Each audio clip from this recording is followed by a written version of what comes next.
Hello and welcome to the Dr. Leaf Show.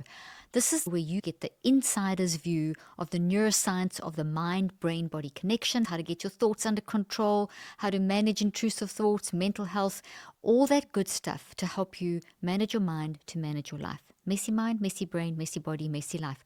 This is where you learn how to manage all of that. Okay, so today I'm going to be talking about 5 mindless habits that we do without even realizing how it drains us. But before I begin, I want to tell you about something that I am so excited about, seriously excited about. It's my new book, Help in a Hurry, coming out on the 5th of August. And this book I wrote because I needed it. I seriously found from my own life, plus those working with my patients, plus all the people that we reach with what I do, is that there's people would say to me, I need someone to help me switch off my brain or help me deal with moments of pressure when everything feels like it's exploding, or when someone says something and you just want to punch them in the face and you obviously can't punch them in the face, or you just feel like I'm trying to focus but my past is haunting me. You know, those in the moment type things, and that's what this book is. I've identified the top things we battle with, put those into chapters explaining the science, techniques you can use in 63 seconds. Within 63 seconds, you can stop a toxic spiral from wiring into your mind-brain-body connection. It's a proactive way of helping you manage the moment so that you can manage the long term. So it's on pre-order at the moment. It's coming out on the 5th of August. Go to helpinahurrybook.com. The link and details will be in the show notes. Pre-order your copy. You get amazing pre-order bonuses. A free webinar, some early chapters, a free workbook. Go pre-order now at helpinahurrybook.com. Okay, so let's dive into 5 mindless habits that I know I've done. It's actually 6, not 5. I can count. I pretty much know for certain that you've done them as well. And these 5 are milkshake multitasking, messy environments, planning too much, not deep breathing enough. Then we're going to talk about not focusing on what you're breathing on. And we're also going to talk about too much online time. I'm going to go through each one. I'm going to give you a little bit of the neuroscience and a little bit of a technique on how to manage that. What I found key in my years as a therapist, and I practiced for 25 years, and I've been in this field for nearly 40, is that when you give someone knowledge, they then really are able to change things in their life. So I'm going to give you knowledge about these mindless habits and help you manage them. The first one, let's talk about milkshake multitasking. Okay, I'm going to write this on the board. The first one is multitasking. What is milkshake multitasking? Let's talk about your mind. You've got a conscious level that is awake when you're awake. It can only handle one conversation at a time. I'm going to give you something simple to understand this process. Your non-conscious mind can handle infinite conversations, consciously trying to do more than one thing. In other words, have more than one conversation. We create a lot of strain on the conscious mind. The non-conscious mind can handle, as I said, infinite numbers of conversations. Your non-conscious mind works 24/7. It works faster than 400 billion actions per second. It can do everything at the same time. It's not bound by time. But guys, your conscious mind is bound by time, and so is your brain, your physical brain and your body. Your brain and your body host the mind, so they just do what the mind tells it to do. So therefore, if you try and do too many things at once, consciously, you are going against the natural design of the mind, and it's going to drain you. Like when you have multiple apps open on your phone and wonder why your battery's draining. Jumping between tasks, for example. You are listening to a podcast while you're doing your washing. Now that works, okay? Because one is simple. But let's say now, while you're trying to listen to the podcast, you're also trying to make notes for that meeting that you have to prepare for tomorrow at work. You've got kids asking about homework. Your partner asking you questions, too many things. So you're jumping like this between them. You're milkshake multitasking, like, put it in a blender, and it just is too much. Just doing that makes my body tense up. And what that's doing is draining your conscious mind's ability to connect with the brain and body and get order in this process. Why? Because your conscious mind takes incoming information and thoughts, builds copies of those into the brain and creates this flow so that you can do things properly.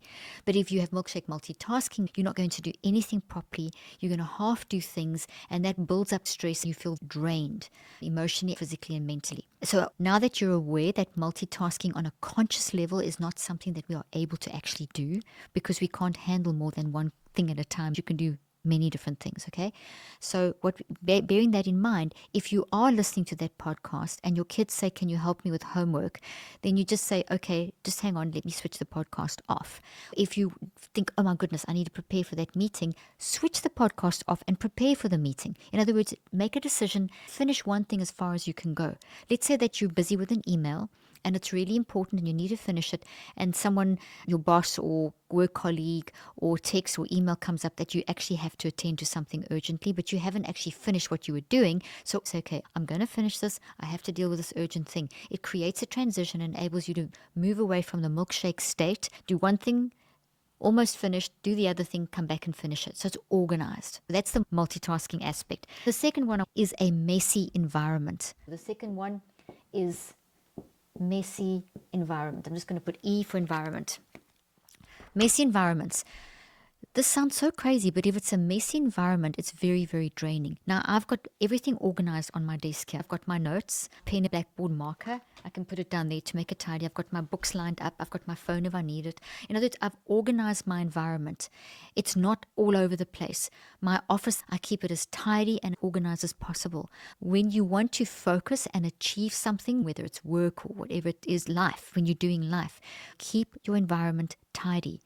Why? Well, the chaos around you is actually draining energy because your physical brain and body are being overstimulated. We are controlled by the non-conscious. The non-conscious absorbs everything. If you don't use your conscious mind to listen to the wisdom of the non-conscious, you're overstimulated by your environment and it gets messy. The non-conscious mind, when you listen to it, will actually tell you, put that book straight, tidy this over here, too much stuff on the table. It'll actually guide you to help you refocus. So when we tune into the wisdom, we'll see what level of messiness we need in our environment. It's different for each of us. Before you start working, think, is this comfortable? If you push through a messy environment, it will drain your energy because your mind, brain, and body are being pulled in all directions. It's overstimulated. Like a child with too many toys, you will not get the best focus. Sometimes you just need to organize your environment.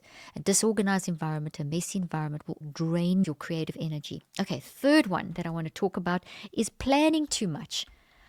I have worked with people in business and in my teams and so on that spend so much time planning that they don't get the work done. I like to work quick. I believe in planning, but things change. One of the things that I can tell you as someone who's 61 years old, who's been in this business for 40 years, who's a mother of 4, is that change is inevitable and you need to be flexible. If you can't be flexible, it's going to be hard for you. Planning is great, but plans need flexibility. So for example, I've worked with some people that they'll make a list of something to do. So they'll have this whole list and they'll be making this whole list. We've got to do this, and this. And then you're doing it. Point 3 doesn't happen in order, or point 3 gets changed to point 5. Suddenly you skip, got to go back, adjust that plan, fix this plan, make this perfect. They get flustered, lose creativity. I've had to say, it doesn't matter. That was just our guideline. This is where our thinking is going now. This is the third one, planning too much. Planning is great, but we do not want to overplan. Plan with a possibilities mindset plus an expectation mindset.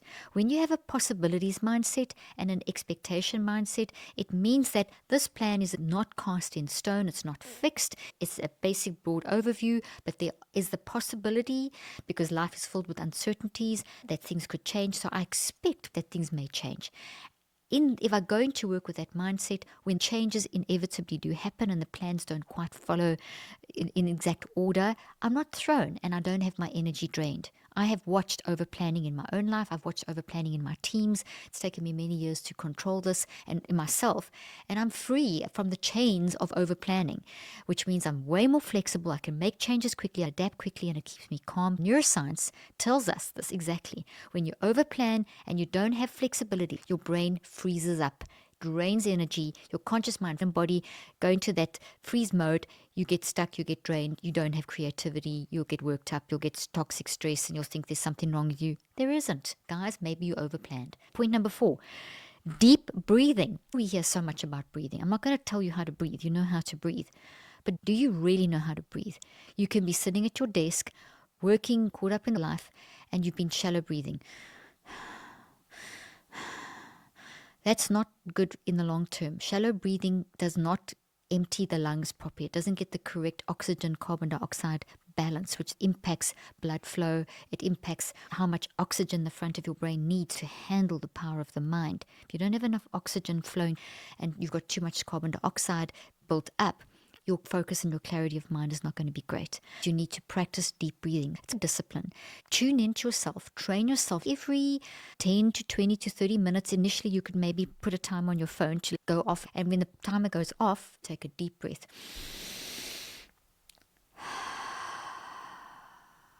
2 or 3 times. When you take that level of breathing, I can almost shake my head. That's amazing. You've given yourself a boost of oxygen to help you focus and refocus. That will re-energize you. I'm going to write that on. That's number 4. And that is, don't forget to deep breathe.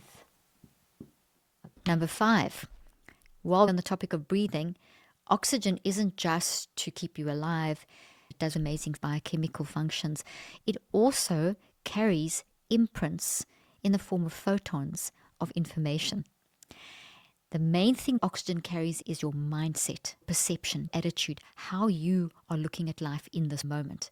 When you breathe shallowly and you worked up, so if you're doing this, oh gosh, so much to do, I can't do this, this is so hard, I don't know how I'm going to do this, I can feel myself tensing up. I'm going to shallow breathe, and every thought is going to imprint into the oxygen molecules and move through your body, all your systems, and the message to your entire network is one of, I am in toxic stress. I am in a bad state. I need to survive. Try and force yourself to focus. You create this conflict, and that drains your energy. Okay, so you want to be aware, what is my mindset in the moment? What's my perspective? How am I looking at life? Am I thinking, I can't do this? I'm failing. Life is lousy. Life sucks. Just check your mindset, because that's what's going to be breathed in and imprinted onto those oxygen molecules and land up in your body. Okay, so deep breathing. And number 5, watch your mindset while you're breathing. Your mindset imprints onto your oxygen. Now, the next thing is what we all are guilty of. Chronically online, okay? A mindless thing, chronically online. You hear about dopamine fasts and all these kinds of things and getting, dopamine rushes. I've done a podcast, The Truth About Dopamine. Please go listen to that podcast, because it will help you understand that's not as simple as it creates a rush and so on.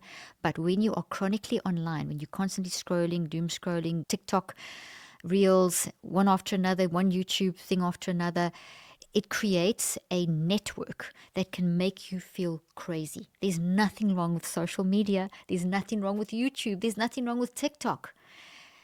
What is the problem is how you are using it.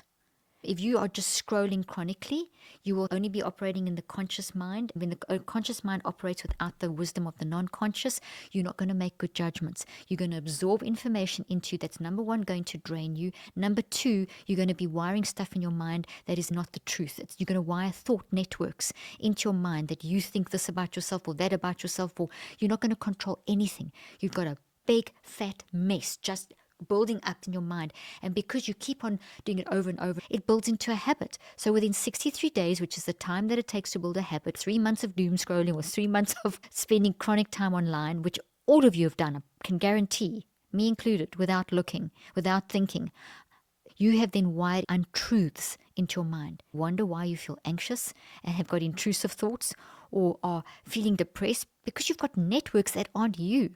So besides it draining, it is wiring stuff in your mind that you don't want.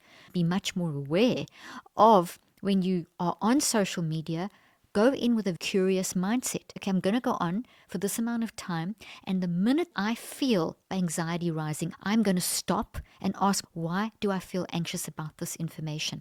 Look away from your phone or your computer and ask yourself, why am I feeling this way? The more you do this, the more you activate your wisdom, and you'll stop. You'll say, oh, I don't need that. Yeah, that made me feel uncomfortable because I think I should be doing that, but I can't. I make a lousy someone else. I make a great me. To summarize, these are mindless habits. Mindless is a misnomer. Why? Because your mind never stops. Guys, your mind works 24/7. It never stops. Okay? Even when you're sleeping, your non-conscious mind is working 24/7. So your mind never switches off. So what we're really doing is we have habits that we've developed that are actually bad mind management habits. These are actually not really mindless, they are bad mind management habits. Multitasking, messy environments, over planning, not deep breathing enough, not watching your mindset as you're breathing, and chronic online timed. So which of these are applying in your life? Maybe all of them, and that's okay. Don't feel, oh gosh, there's something wrong with me, I'm bad. No, you're not. Well done for listening to this podcast, and well done for taking the time to see, hear, and learn something draining your energy and creativity. So think about applying these. Take some time, re-listen to this podcast, identify which of these in your life are a problem, and work out a plan to make a change. I hope this has helped you. If it's helped, please share this with friends. Listen, we all need this help. Subscribe and follow me on social media because I give you lots of information. Thank you so much for joining me today, and I look forward to sharing more science-backed tips on how to help you manage your mind. See you next time.